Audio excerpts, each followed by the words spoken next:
কোন এক দেশে একটা ফ্যামিলি ছিল, জি হ্যাঁ, অথচ একজন নামাজি ধার্মিক মানুষ, সে স্ত্রী, যার বাড়ি যেত ওর বাড়ি থেকে কিছু না কিছু চুরি হইত। গয়না চুরি হয়ে গেল, দামি কিছু চুরি হতো, দামি কিছু এই অলংকার স্বর্ণ এইসব চুরি হইত। তো একদিন আমাকে, সেই লোকটি খুব প্রসিদ্ধ লোক ছিল, আপনারা চেনবেন না কিন্তু আমি খুব চিনি ওর স্বামীকে, বরং মাদ্রাসা পড়া আলেম, আউযুবিল্লাহ।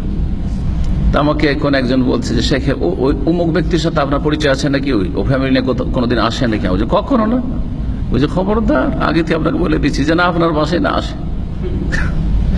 জি হ্যাঁ, সুবহানাল্লাহ। তো আছে এরকম হয়তো কিছু মহিলাদের বদস্বভাব, কিন্তু চোর সাধারণত পুরুষই হয়। পক্ষান্তরে জেনা পুরুষ নারী উভয়ের পক্ষে হয়, কিন্তু জেনার ক্ষেত্রে সুযোগ দেয়, তাহলে জেনা সাধারণত হয়। কে সুযোগ দেয়?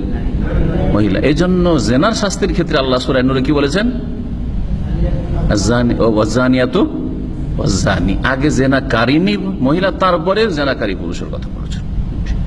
যদি মহিলারা ঠিক ইসলামের হেজাব করে, অন্তরে আল্লাহর তাকওয়ার হেজাব থাকে, আর শরীরে ইসলামিক হেজাব থাকে, আর বাড়িতে হেজাব থাকে, বেগানা পুরুষ না ঢুকে, আর মহিলা যদি চান্স না দেয়, তো ধর্ষণ ছাড়া কোনোদিন জেনা হইতে পারে না। আর ধর্ষণ কয়টা হয়?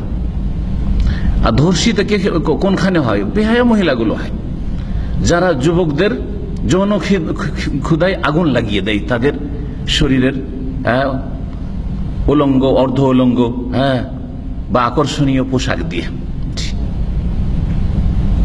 পর্দার মধ্যে থাকলে আর ঢিলা ঢালা পোশাকে থাকলে এটা সাধারণত হইত না, আর সাহসী করতো না।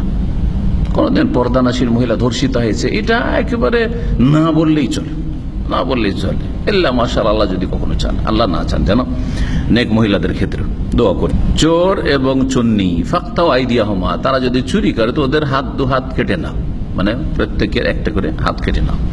জাযাম বিমা কাসাবা, তাদের কৃতকর্মের ফলস্বরূপ, শাস্তি স্বরূপ। নাকালা মিনাল্লাহ, এটি আল্লাহর পক্ষ থেকে তাদের জন্য দৃষ্টান্তমূলক শাস্তি। নাকালা এমন শাস্তি যেটা দেখে, যেটাতে সেও সতর্কভাবে আর চুরি করবে না, আর অন্যরাও সতর্ক হবে, যেন দৃষ্টান্তমূলক শাস্তি, যাতে মানুষ শিক্ষা নিতে পারে।